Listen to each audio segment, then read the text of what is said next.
So here is today's picture.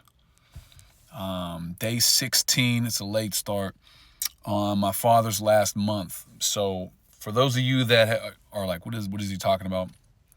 July of 2019 was my father's last month alive outside of hospital walls. So what ended up happening was they did a procedure on my father that was unnecessary.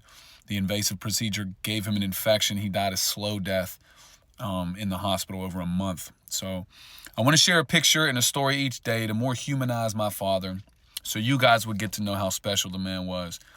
So yeah, this is day 16.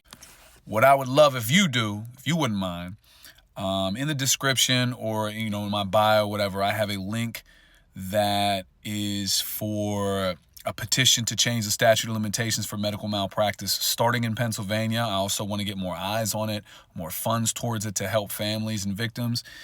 So we're trying to get to 10,000. I think I'm at 8,300. And the other link is for Charlie shirts, tanks, hoodies. Again, I always say that my father is not, it's not just a logo. My father's going to be like the Jerry West of medical malpractice, where, you know what I'm saying, you're going to see his face and know that that's what he represents. So yeah, this is me and my pops. I used to love to take my dad usually once a week. I would take him for, some food. A lot of times we would go, I would go to the Moonlight. I would take my dad, and my dad would get their fish sandwich. He loved like fried fish sandwiches. He would drink one beer. And his beer of choice was a Budweiser with a glass of ice.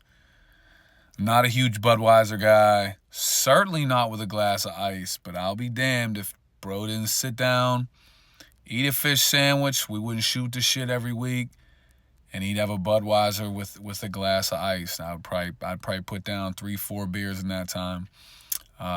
They were awesome with him up the Moonlight too. They liked my dad a lot. So yeah, man, that's where I would take him, because I would want to drink as well. So okay, if you know of anybody, or you yourself has been a victim of medical malpractice, anything I can do to help you along in the process, to give you some information that you might not have at your disposal, please reach out. Please continue to share the story, of loved ones that you know, or people that you know that have experienced medical error and medical malpractice.